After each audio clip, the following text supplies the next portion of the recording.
All right, let's give attention to the front of the room. And we begin with comments and considerations from the group hereby assembled. Anybody got anything they want to get off their collective chests? Nobody, nothing. Going once. You have a comment. Go, Richard. We're definitely No, really? How in the world can you come to that conclusion? just with the violence in the world. Oh, yep. Cold-hearted people, yes. True. And the weather, and the wars, and the rumors of wars, and this and that, and so on and so forth, and consternation, and turmoil, and tribulation, and trial, and yeah, right. So, yeah. Yeah, last days. Been the last days since Pentecost. Yeah. That's very possible. Very possible. So. Easter Sunday will. Hey, yeah, that'll be cool. That'd be cool. That'd be cool. Anything else? Okay, the question today, trivia question today, is of the 7 churches in Revelation, which one was referred to as the lukewarm congregation?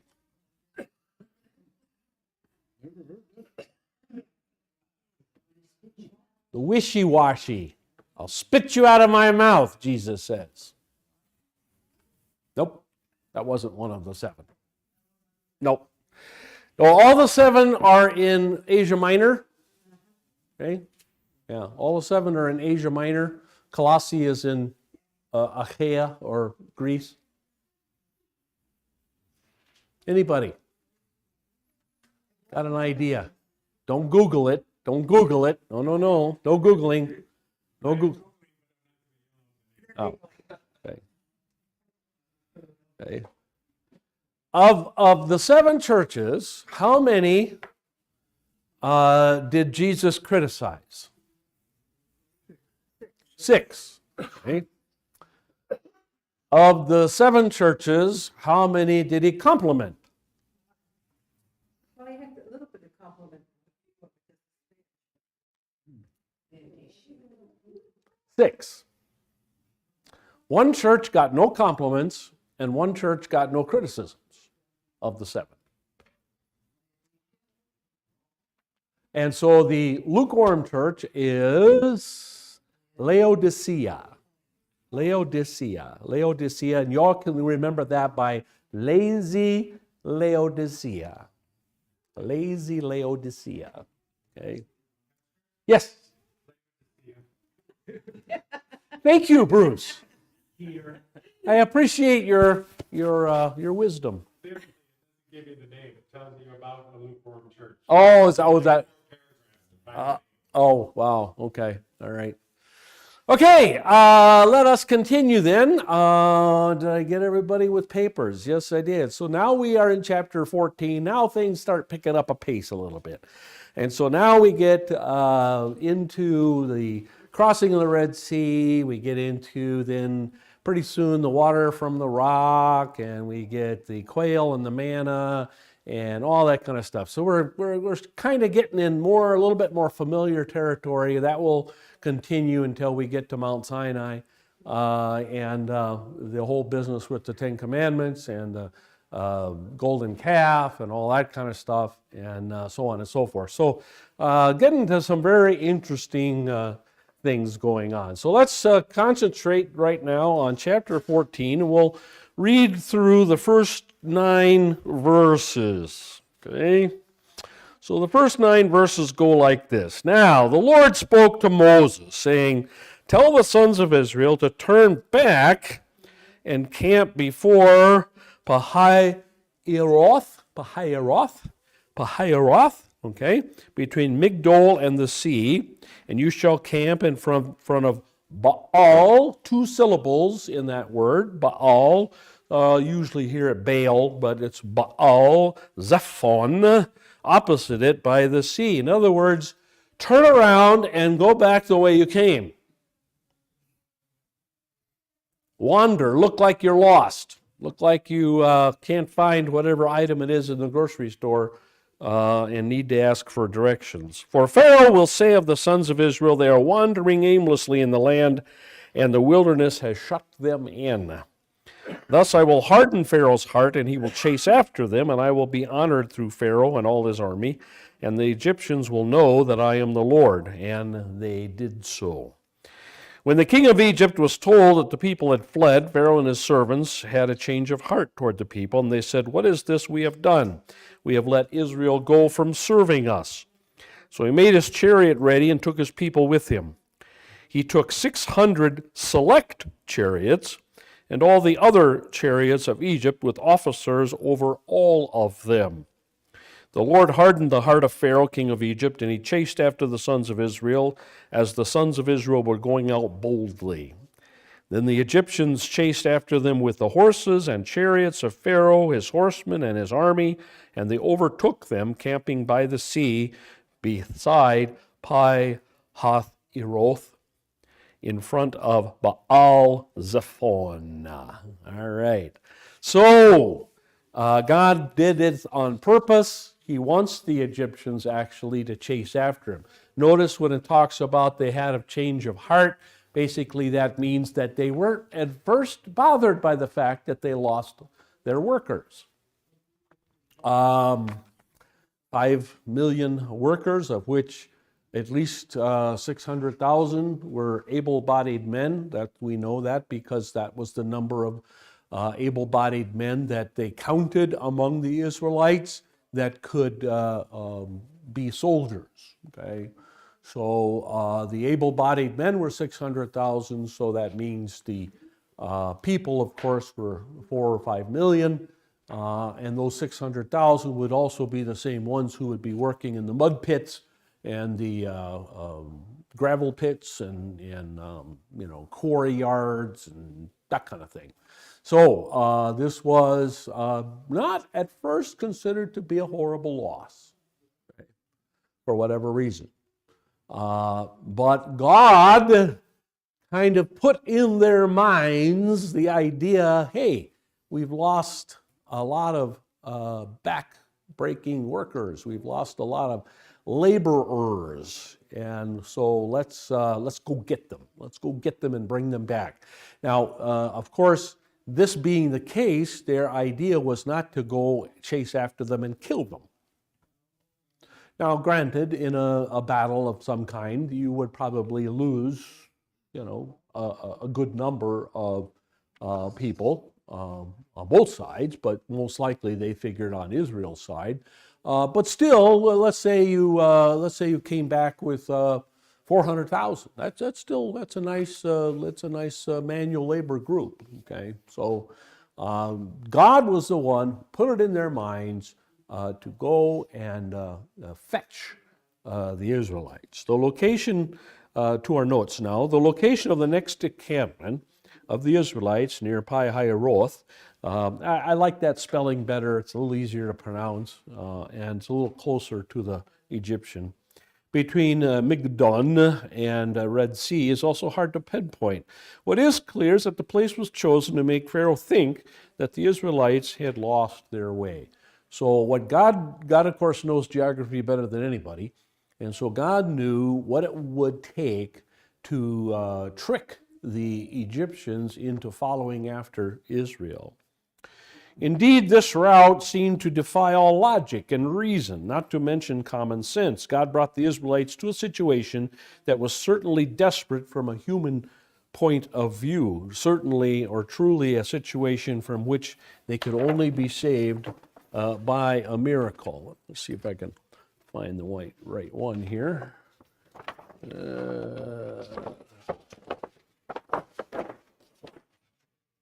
Nope, that's going the wrong direction.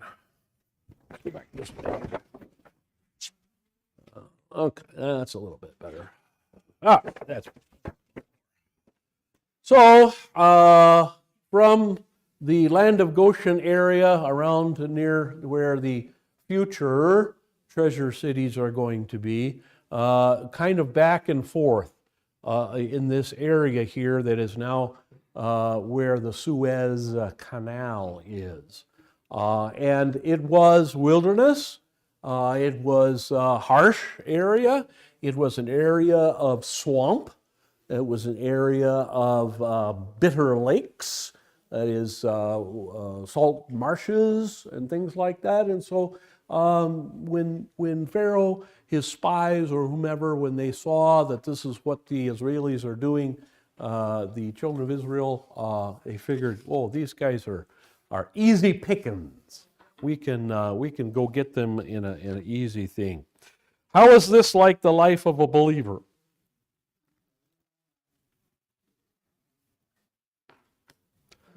How is this like the life of a believer? God does this with his children very, very often. He does not explain himself ahead of time. Okay? He is the cause of all things, one way or another, either by his allowance or by his actual intervention. Right? So he can allow Satan to do things, or he himself can do things. Okay? We know when it comes to life and death that is totally 100% in the control of God. All right? But other than that, there are things that he allows Satan to do. And since he does not tell us ahead of time exactly why he's doing what he's doing, or tell us ahead of time what the outcome is supposed to be, either spiritually or physically, then we can look at that and we can say, wow, we're wandering here. We are, where are we going? Where am I going? What's happening here? I don't get it. I don't see the point. I don't see the outcome being beneficial for me. So can you think of examples, let's say, in the lives of historic Christians that might elucidate this thing? Yes, ma'am. Joseph in Egypt, great example, absolutely fantastic example. Who could have thought that out of plans for murder, for selling your brother into slavery, for then that slave to be falsely accused of rape by a very powerful, by the wife of a very powerful official, wind up in prison, and so on and so. How could that eventually end up in saving 70 people from famine? And of course end up in creating the entire nation of Israel, which we are following today. So yeah, that takes a lot of imagination to come up with something like that. Yes, ma'am. Yes, he did. Yeah. Joseph, and you know, Joseph did other things too. I mean, Joseph is the first one to really, how shall I say, have a plan of socialism. Everybody combined. All of the harvest was gathered and combined and put into storerooms and then given out to people as needed. So from each according to their ability, to each according to their need, which is of course the great maxim of whom? Karl Marx and Lenin, yes. Well, yeah. Yeah, the government took over everything, and by charging them, of course, the government took over everything. Yeah, he wasn't just a socialist; he was a communist. I mean, that's the plain fact of the matter, right there. Is and you could say that in a sense, of course, this prepared the way for a guy like Ramses. We can understand now how Ramses, who occurs 200 years late, about 200 years after Moses, we can understand how then now, after 600 years after Joseph, how the Egyptian people and the whole nation was prepared for a tyrant, a benevolent tyrant most of the time, but still a tyrant like Ramses, and how Ramses became the greatest pharaoh in the entire history of Egypt. That's exactly right. Joseph was really essential to the continuation of the Egyptian empire, and really to a lot of things that we kind of take for granted today that came out of Egypt. Yeah, absolutely.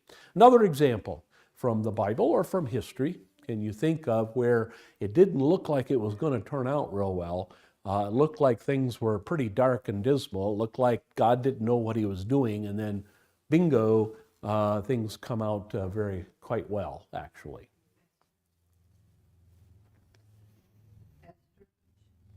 Esther's another example from the Bible, of course, yes. The Jewish people faced annihilation, complete annihilation. Now, to be fair and to be honest, this was the annihilation of the Jews that were under the control of the Persians. This might not have meant the total destruction of every Jew, but it would have been very, very difficult. It would have been very hard. I don't know that anybody can prove that the Jews living in Persia or under the Persian regime were ancestors of Mary and Joseph. But it certainly is possible that they might have been caught up into this disaster that was produced by Haman and Xerxes. In history, anybody? In history? Huh? Constantinople, sure. Constantinople fell in May 31st of 1453. To the Ottoman Turks, and this looked like a disaster, but this happened right smack in the middle of the beginning of the Renaissance, and a lot of people left Constantinople and went to Italy and went to Germany and France and other places, which then caused the Renaissance to really blossom. The Renaissance didn't really blossom, and the most important guy I can think of is Gutenberg. Constantinople was a crossroads of East and West. And so things that are coming from China, things that are coming from India, things that are coming from Indonesia are being taken to Constantinople and being discovered by Westerners. Movable print or print in general coming from China, and then Gutenberg improving upon it, making it faster and easier to do, kind of set up, began to learn things there, and then moved his printing operation from Constantinople into Germany. And of course, then we know what happened. Then somebody else took advantage of it greatly, and really then, of course, the Renaissance begins to tail off with the Reformation. And the Reformation then leads to other things, leads to the Enlightenment, and that leads to even more things, and so on and so forth. And so, yeah, without the fall of Constantinople, I wouldn't say that you wouldn't have a Renaissance, but probably you wouldn't have as wide a Renaissance or as a deep, more very sincere. And I guess I'll just throw in Luther as a good example too. By the time Luther leaves Worms, by the time he leaves Worms, he has got a price on his head. He can be captured, he can be killed by anyone. He is outside the law, or as we say in the West here, an outlaw. Yes, Luther is an outlaw and could, again, be killed by anybody. He didn't have to be killed by a policeman or somebody. He could be killed by any common citizen because he was outside the protection of the church and outside the protection of the Holy Roman Empire. And so that looked really bad. And when the people dressed up as highway robbers capture him and take him off somewhere, his friends don't know where, this looks bad. It looks like this is the end of the very founder of the Reformation. Of course, we know what happened from that. He stays at the Wartburg, and when he's at the Wartburg, he translates the Bible into German, New Testament first, and then the Old Testament eventually. He writes many sermons. He writes many other pamphlets. He does a whole sermon series back in Wittenberg against the enthusiasts, which is very important reading. If you ever have an opportunity to read that, do that. Luther is a good example in political history or military history. I've told you about George Washington, whose coats and horses were shot numerous times, but he never got a scratch. And it looked to, how many battles did George Washington win? One, basically. He lost 9 or 10. He was always kind of on the losing end of battles. And yet he wound up winning the war. Stonewall Jackson, on the other hand, was pretty much always the winner, and that side wound up losing the war. So there you go. So God does this quite often. God does this quite often, causes things to work out in such a way that what looks like a disaster, what looks like foolishness, what looks like catastrophe, God turns into great good. And obviously the cross is the ultimate example where we have Jesus dying, but that provides for the redemption of the world. Okay. Anybody else on that comment, or we'll move on? Here you go, guy. Yep.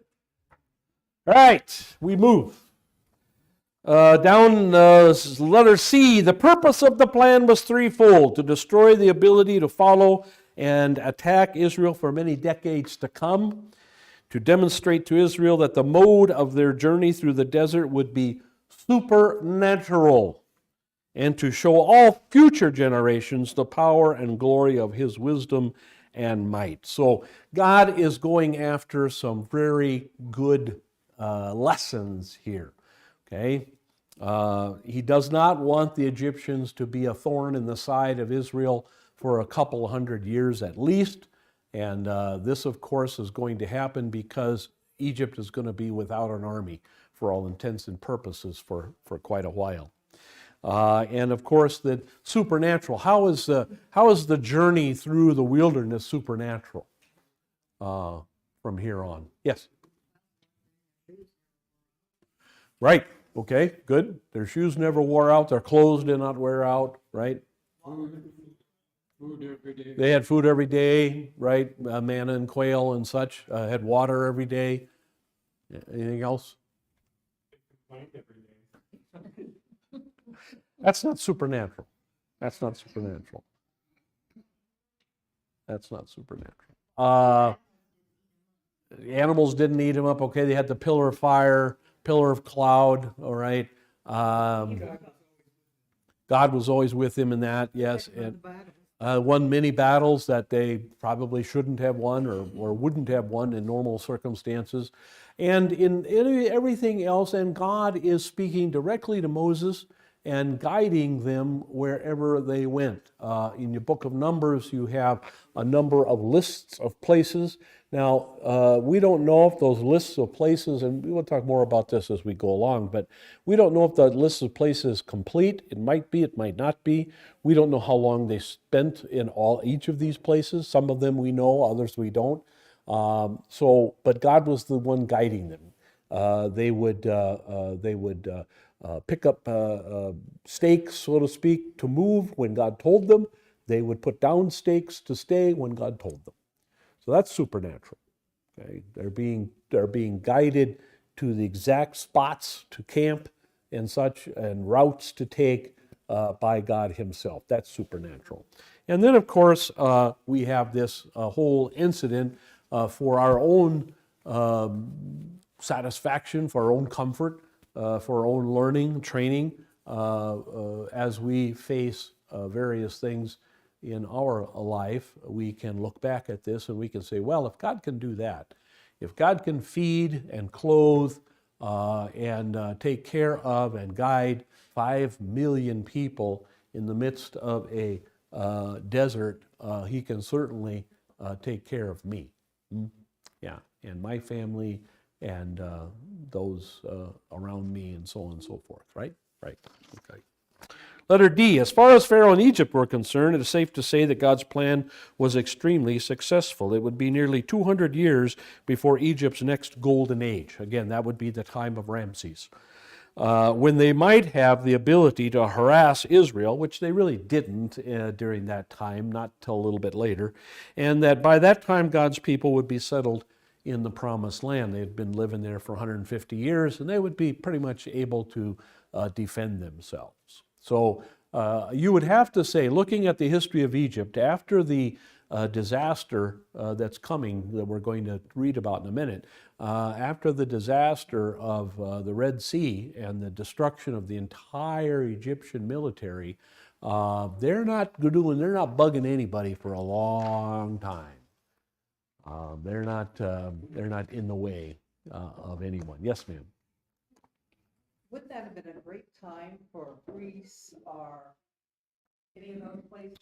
Well, yeah, it would, except at this point in history, what are we talking? We're talking 1,500 years to 1,300 years, 1,200 years before Christ.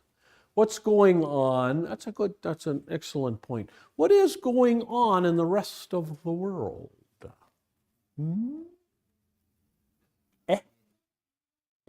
What is going on? What's going on in, let's say, Babylon? They had nothing really. Yeah. But Nubia, This is between the old and new Babylonian empires. So they're at a down point. How about the Assyrians? Down. Nubia was getting strong. Nubia was more interested in south of them. There were some kingdoms, yes. There were some kingdoms in Africa, yeah. Down into areas like Ethiopia and into places like out in Timbuktu, which actually existed and was actually the seat of an empire for a while. Things were on the upswing in some places in Africa. Greece was very disunited. They were not united as a people. They're fighting among themselves, the tribes in Greece. The Hellenes had just shown up. Same with the boot of Italy. The Romans were not even a thought yet. Okay, the Romans are not a thought. You have the Etruscans and a few other tribes. Again, they're fighting among themselves. There's no Roman Empire yet, nothing like that. The Celts are moving around. The Celts are coming down out of the steppes, we think, and the Volga River Basin area, and they're coming into Turkey at this time. They're also coming into northern Italy. They're going into France, but they're not a big empire by any stretch of the imagination. Who else have we got? We got the Scythians. The Scythians are up there in the to the east of the steppes a little bit, pretty much where Ukraine is today.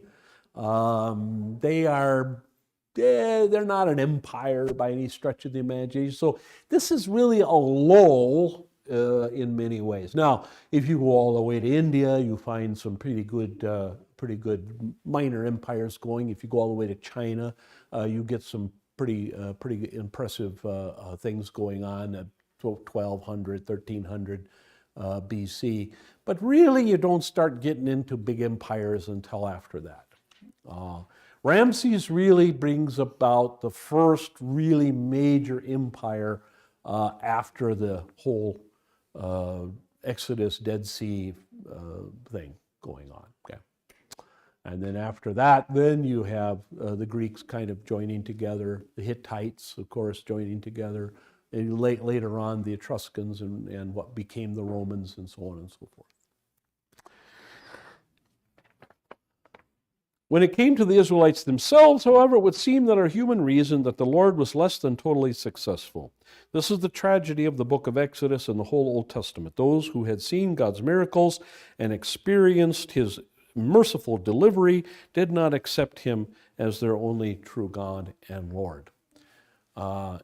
It would seem, and I hesitate to be too strict on this. I don't want to say that they were all a bunch of unbelievers, but by and large, these people were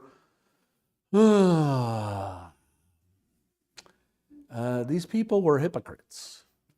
These people said that they would believe in the God of Abraham, Isaac, and Jacob, but they really didn't. Again, I don't want to say they're all unbelievers. I don't want to say they're all going to hell or anything like that. But boy, I really look with a jaundiced view at their faith, that's for sure. Note well, truly, if these chosen children of God could not decide for him, how is it possible for anyone else to do so? Simply put, is indeed impossible, just as the rest of the Bible so clearly and repeatedly teaches. You know, this is really an object lesson for us, folks. And it should be for our dear friends in the Baptist persuasion, the Arminian theologian types. It really should be. Here you've got people who saw with their own eyes the Nile River turn to blood, who saw with their own eyes pillar of fire, pillar of cloud, who saw with their own eyes the locusts and the boils on the animals, and who saw with their own eyes the wailing and crying over the death of the firstborn. They saw God up close and personal. And you could, if you want to look forward to the Mount Sinai, where God appeared to them directly, to the point where they even asked him not to do that anymore. No other believers in the history of the world have had such direct, in-your-face contact with God, and miraculous things happened to them, and yet they rebelled continually. They were not able to accept Jesus. They did not take God and put him in their hearts.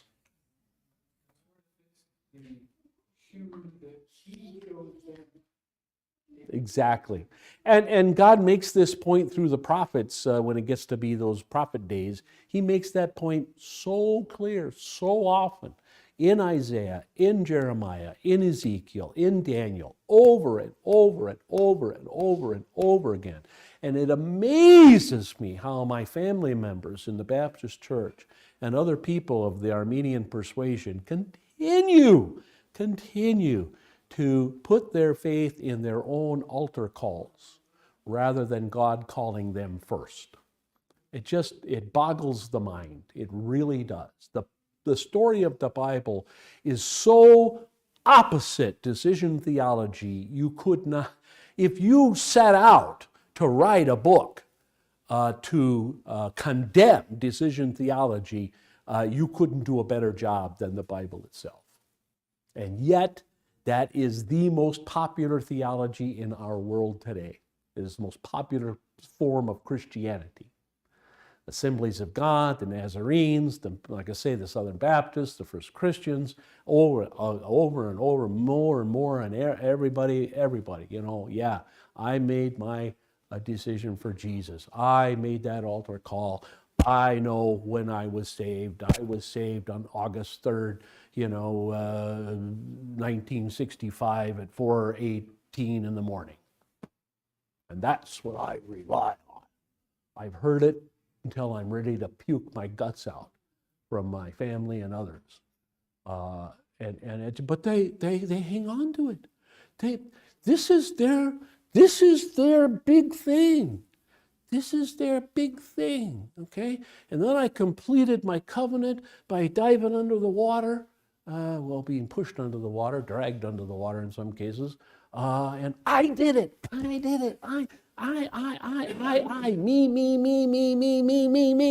me. It's like I say, it's mind-boggling. It's just mind-boggling. And here you have, right from the beginning of the Bible, the early second book of the Bible, and you could even do this in Genesis if you wanted to, but right from the second book of the Bible, you've got this, here are these people, there's no way. There's no way. As a matter of fact, when they're faced with a choice between the golden calf and God, what do? They choose the golden calf. So when it comes to human beings choosing for God, it just doesn't happen. It just doesn't. And like I say, this is the best book in the world to prove that. But the problem is human beings want to play the game. Human beings like to have a part. They like to have a piece of the pie. Okay? They like to say, remember that commercial, you guys, from watching TV back in the 60s, right? What was your shake and bake commercial? Remember it? I helped. Mommy made shake and bake tonight, and I helped. Okay? That's that's the best commercial for human nature you could possibly have. That says it all. It really does. That says it all. We want to have our piece in the work, okay? We want to say, I contributed something, okay? I contributed at least a little bit, And so you got the Romans, of course, with their whole penance thing and all their prayer beads, and they're crawling up the Vatican steps on their knees, and yada, yada, yada, yada, yada. And then you got the Baptists with, I don't smoke, and I don't drink, and I don't dance, and I gave up this, and I gave up that, and blah, blah, blah, blah, blah, blah, blah, blah, blah, blah. And the rest of them the same thing. Well, I speak in tongues. Well, I heal. Well, I do this. Well, I do that. I've got the charisma of this and that, and blah, blah, blah. And it's just, like I say, I hear it so much in my life that it drives me nuts. But, and this is the perfect example against that. Yes, ma'am. I just always, when I start hearing some of that, I think of how do they get past not by works? I mean, because if you're Well, saying, I did it, well, no, but they don't see it that way. See, they don't see it that way. Arminius, when he explained the whole thing, he would say, well, that's not a work. Remember, we went through all of the denominations, in the past, and I quoted these guys to how they rationalize the process, okay? And they'll even say, well, God drew me to this or that. But still, when you break it down and when you push them, are you born again? And you ask them, how do you know you're born again? And that's where it comes back to their experience. And that's when it comes back to August 3rd at 4:15 in the morning while they're watching Oral Roberts or Jerry Falwell or, and doing the sinner's prayer and all that. So they can talk a good game about, well, God drew me. Jesus drew me. I was called, by God. But then if you push them, and I know, because I've pushed all of my relatives, you push them, okay, they will come back to, well, I know that at this moment Jesus did this, came into my heart because I asked him. And I did this, that I agreed to be dunked, et cetera, et cetera, et cetera. Okay. My niece, just recently, just last year, my niece, who was born and raised a Lutheran, who was baptized as an infant, got rebaptized in her Baptist church in Texas that she goes to. And you know what her response to me was when I said, well, why did you do that? She goes, now I know for sure that I'm saved because I did that. because I agreed to let them do that to me. Now I know that I'm okay.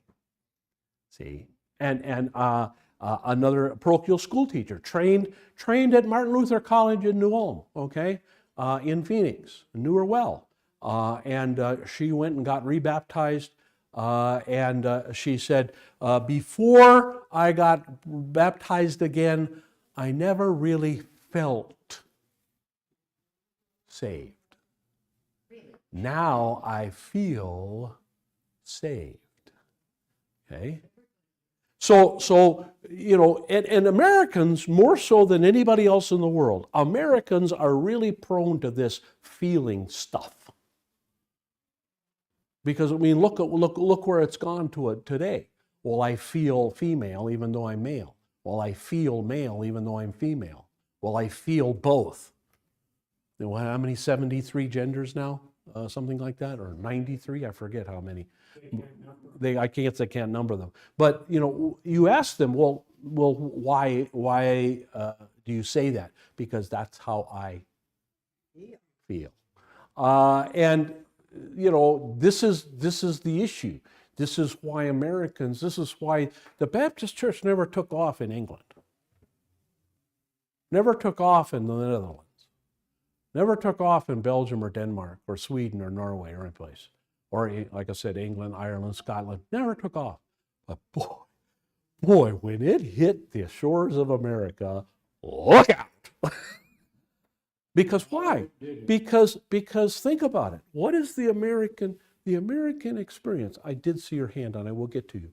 What is the American experience? The American experience is, I don't like it here. I don't like it in Schleswig-Holstein. I don't like it in Saxony. I don't like it in Herefordshire. I don't like it in Portugal. I don't like it I don't like it. I don't like it. I don't want to put up with it. I don't like it. I want to go somewhere else. And they get over to the East Coast and they have colonies, and then what do they say? You don't like it here. I want to go across the Appalachians. And so they go up across the Appalachians and they get to Kentucky and Tennessee and whatever. And after a generation or two, I don't like it here. I don't like it here. I want to go someplace else. And so off they go to the Oregon coast, or off they go to California to hunt gold or whatever. That is the American experience. I don't like it. I want to go someplace where I feel better, or I like it better. Okay? That's the American experience, folks. Okay? I want that. I want the Black Hills. It doesn't matter if somebody's living there already. I want it. And by George, I'm going to take it. And if they don't like it, I'll shoot them. And we did. And we did. Okay? I'm not sure exactly who said they wanted Arizona, but somebody must have. Somebody must have. Yeah. But see, folks, and this is why the revival kind of thing happens in our country all the time. This is why we've had numerous great awakenings and great revivals, because people get bored. They get bored. We're bored. We're people. We're restless people. We're very restless people. I don't know. Maybe Captain Kirk said it best when he was out among the stars. You know, we don't want to stay put. We want to always question things. We're always looking for stuff, and that could be a good thing. I'm not saying it's necessarily always a bad thing. But you got to understand, this is inbred in us. Otherwise, our ancestors would have stayed in Saxony. They would have stayed in Herefordshire. You know, they would have stayed in Scotland. But they didn't. They're the ones, maybe of 6 brothers, 2 of them took off for America. The rest of them stayed behind. Okay? And this is why, when in politically speaking, when communism or socialism or something comes, or a bad king or whatever, 99 times out of 100 they just put up with it. I mean, if it would have been Americans living in England, there would have been 5 civil wars instead of 2. If there would have been Americans living in France, if we, the American people, were living in France during the French Revolution, the guillotine would have gotten dull. It would have worn out. You wouldn't be able to have enough blades for all the heads that would be lost. and I could fill in any other country. Okay, it takes a lot to get people up on their hind legs usually. Americans, not so much. Doesn't take much. You know, a couple tweets from, you know, the guy with the orange hair, look out. Look out. You might just be in a world of hurt. Okay? Be careful. And you look at our elections and who gets elected very often is a person that people feel good about. That's the way we voted since after George Washington. He was about the only one that we were real smart about. So, Rebecca, I'm sorry. See which star is there in? Rebecca. Yeah, go ahead. Back to the decision theology. Yes. I think that we as Lutherans are sometimes in danger of feeling the same way because Yes. we go to Bible study. Yes. Yes. We go to church. Yes. Yes. We- Yes. and Yes. I think that we need to be careful ourselves. Yeah, it's almost a too far pendulum swing, you could say. Okay, we tend to take great pride in what I guess we could call works, sure, but it's actually worse than that. It's not just going to church or coming to Bible class. It's the fact that we are right. Yeah, it's that. We are true. Okay? And by their attaching ourselves to what is right and true, it kind of by osmosis saves us. Well, we're saved because our name is written on a membership roll at St. John's Lutheran Church in Waniwak or whatever. And that is a bigger problem. And the reason it's a bigger problem is because then you don't really even need to go, do you? You don't need to go. If you send in an offering once or twice a year, you go on Christmas and Easter, and your kids and your grandkids participate in the Christmas play, you're good to go. Which is almost like the Roman way. Well, the saying in the Roman church is, if you're baptized, confirmed, married, and buried a Roman, you're going to heaven. Doesn't matter what you think, doesn't matter what you believe, doesn't matter who you are, doesn't matter what you've done. You do those 4 things, you're good to go. You may spend 1 billion years in purgatory, but so what? You still get to heaven. So yeah, you're right. And as when we changed our name here to Orthodox, I reminded people, we don't take pride in our orthodoxy. We take pride, if anything, in that God has kept us Orthodox. That's the point. That's the reason for the name. And to differentiate us from the evangelicals, who for the most part are decision theology people. Yeah. All right. That horse is now officially dead. And we don't beat dead horses around here, usually.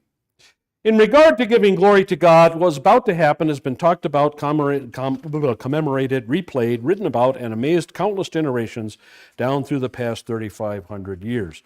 What's going to happen, of course, is the destruction of the Egyptian army.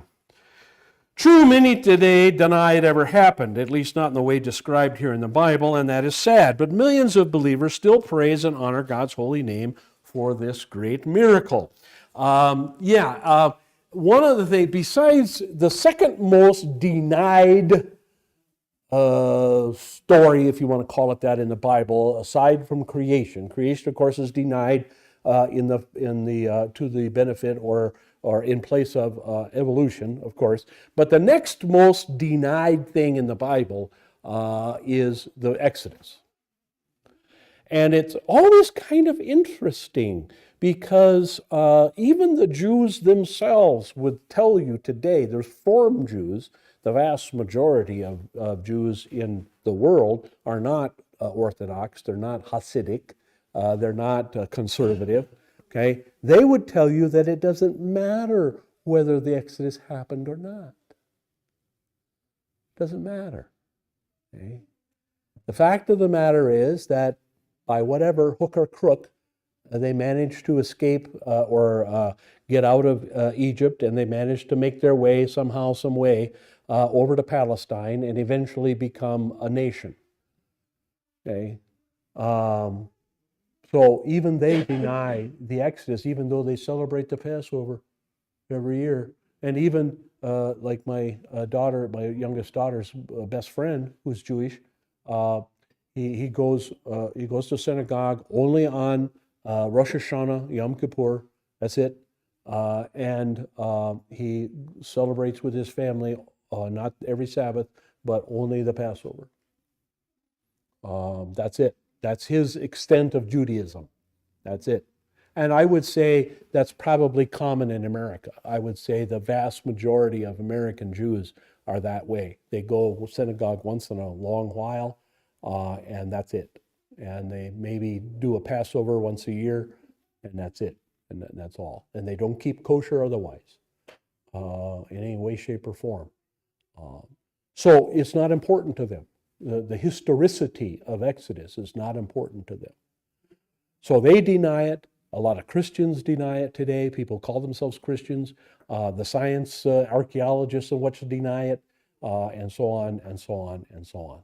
So like I say, after creation, this is the most rejected part of the Bible. I would say right up there with Jesus' miracles or any other miracles, in fact, in the Old Testament. Yes, ma'am. I saw a video one time of the bottom of the sea and all of the pyramids.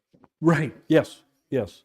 Yeah. That's coming back. The whole business of putting the Exodus across the Red Sea here, rather than somewhere around here or up here. Yeah, that's really become among Christian conservatives, conservative archaeologists, biblical archaeologists, it's become quite fashionable now. Finally, they're finally starting to see that the tip of the Sinai Peninsula just does not fit.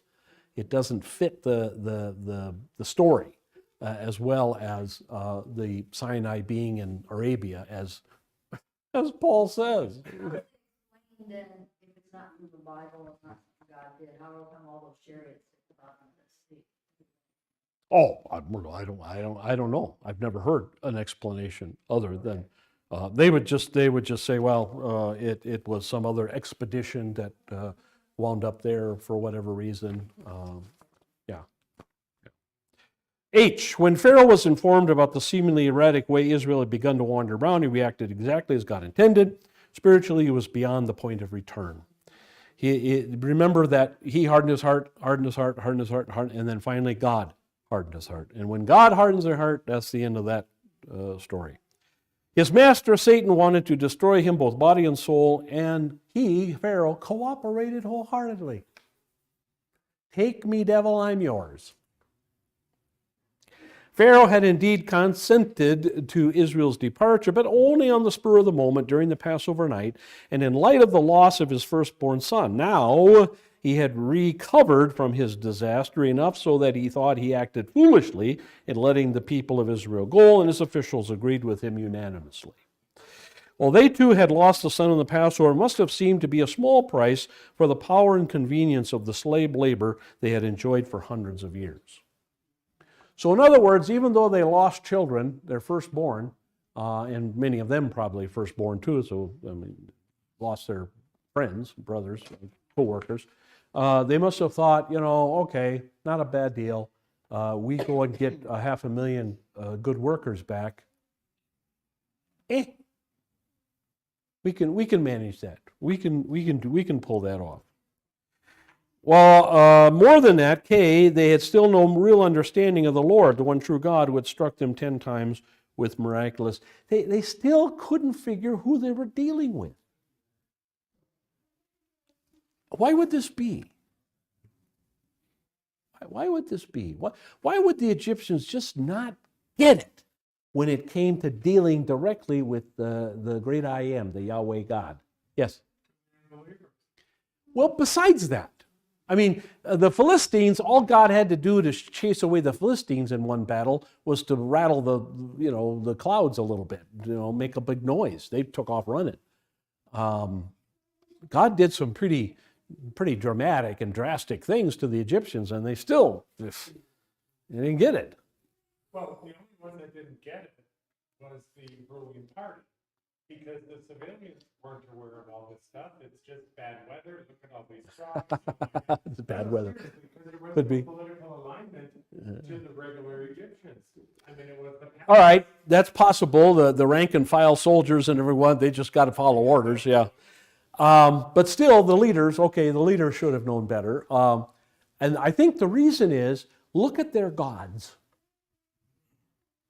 Even if you don't know anything about Egyptian gods, I think, most of us anyway, took some mythology or did reading in mythology and stuff when we were in school.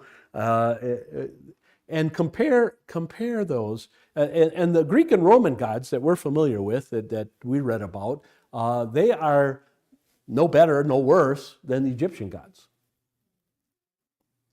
So if you're faced, with making Zeus mad, for example, is that an overwhelming problem? Is that an insurmountable fear? No, it wasn't. It wasn't at all. Yeah, well, you go to the temple or sacrifice, or you just you pay him off some other way, or you just. You're right, and you go to his enemy god, and you make a deal with them, to take Zeus out, okay? Because we got all these gods, and all of them have, we would say, feet of clay. They're liars, they're cheats, they're adulterers, they're murderers.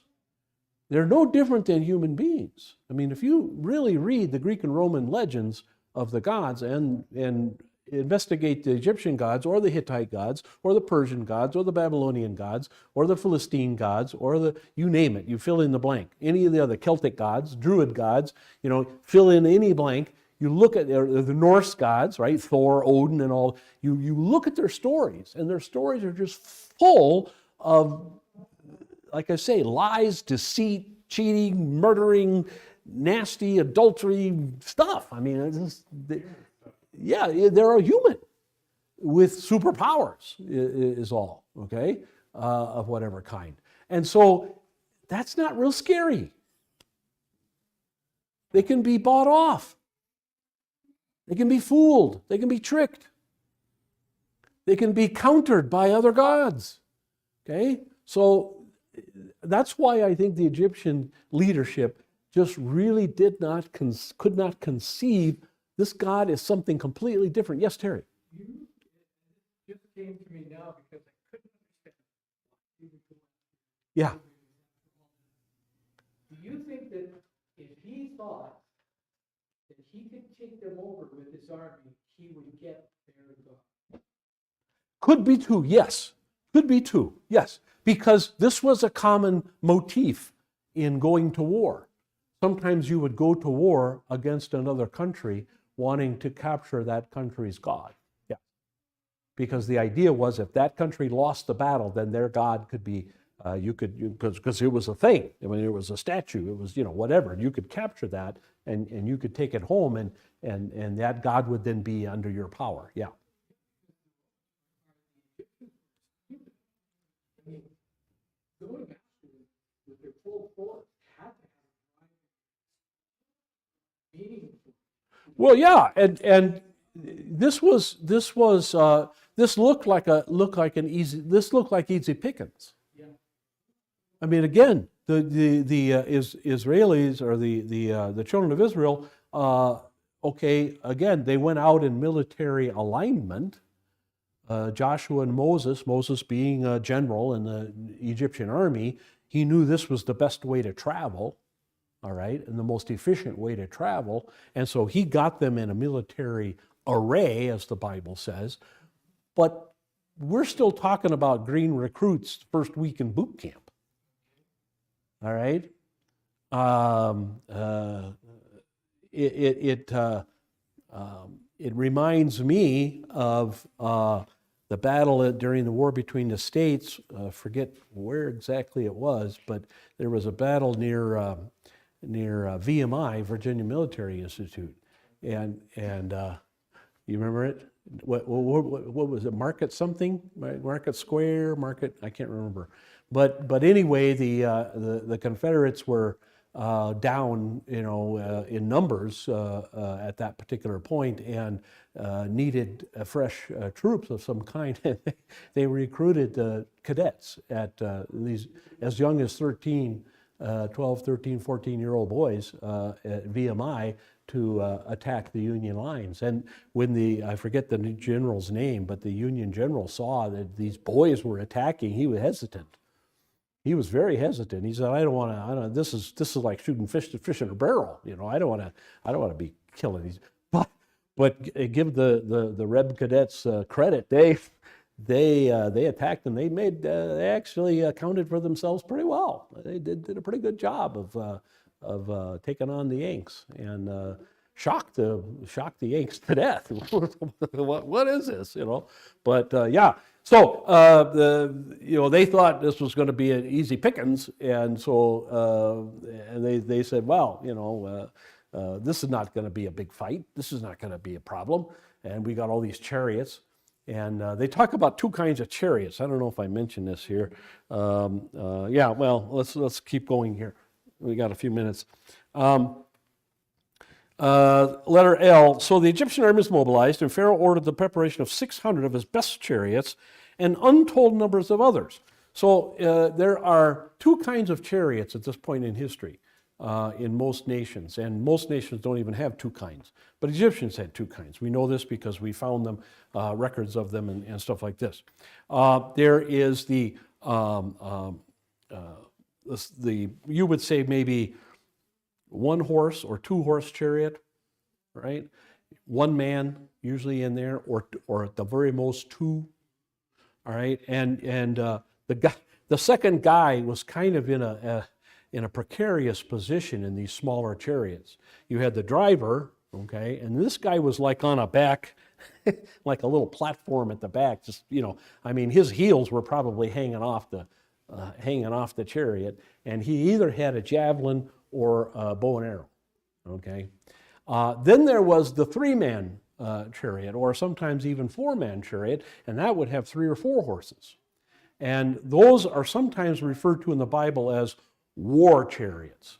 These were, for lack of a better illustration, my professors in seminary would say tank, but when you look at a A1 Abrams or something, it doesn't compare to a chariot. But when you're comparing the one-man chariot or two-man chariot to the 3- and 4-man chariot, yeah, the 3- and 4-man chariot is a lot heavier. It's got more horses, and it can run down because of speed and because of the horses, the size of the horses, and the size of the chariot, and the fact that there are 3 or 4 guys on it make it heavy. You can run down your opponents. And a lot of the strategies, if you look at battles in the ancient world, especially those by, let's say, Alexander the Great, for example, you see these chariots, and in the Roman Empire too, you see these chariots as breaking formations, okay, breaking formations, and that was ancient warfare was made up of basically 2 things. You tried to protect and extend power, or you tried to break the power. That was basically it. You see this over and over and over again in various battles throughout the ancient world. So if you've got 600 chariots, you probably have at least twice or 3 times or even 4 times that number of the smaller ones. Okay, that's a lot of chariots. And especially when they give a mass attack. Right? They give a mass attack, and the Israelites don't have chariots. And so let's say the Israelites line up to protect themselves. Well, do they have swords? We don't know. They probably don't have shields. These guys just left the farm. Okay? So they got scythes and pitchforks maybe, and long poles. I mean, that's about all they got. And so even if they line up, even if you've got 600,000 of them, you've got 600, plus another 1,800, 2,400 chariots coming at you, and all that horse. Horses are tough. You remember if you watched the movie Braveheart, which was not very historical, by the way. But anyway, if you watch the movie Braveheart, you remember the comment that somebody said at that point in the Middle Ages, that no army had withstood a charge of heavy horse. Well, heavy horse means the horses are larger than your average plow horse, and they are armored. Okay, so if you've got an armored horse that's wearing either leather or chainmail or some kind of armor, that's very heavy. And if the big thing that people don't realize if you're not around horses, it's the size that intimidates most people. It's the size. The reason I'm never intimidated by horses is because I rode horses when I was 3 and 4 and 5 years old. And so they were, and I got used to them being that little. And so when I walk up to a horse today, I have a friendly attitude toward them. But Chris Wells, lady that passed away last year, she trained people in horses, and she said the first thing she always notices, the very first thing when people come up to a horse the first time, is the size bothers them. They're very hesitant. The head is very large, and the teeth are very large. They're not carnivores, but boy, they can take a chunk out of you if they want to. And so that this is the thing, and getting on one, she said, is you can always tell people are impressed by the fact, wow, I'm way up here. It's not normal for a human being unless you're used to it. So the Egyptians, they figured this was just going to be, we're just going to roll right over these people. Okay, there's no way they can stop us. All right, and probably that was true. If not for the miracle of the Red Sea, yeah, probably not. How does anyone looking at the situation with any understanding at all would say the Israelites didn't stand a chance? You'd look at this and you'd say, this is another Alamo. This is another Alamo. There's no way. This is another Goliad. There's no way.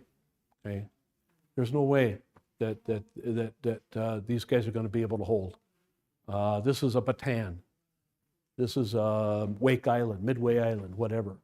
This is a no, as Spock would say, this is a no-win scenario. Okay, this is there's no way you can win.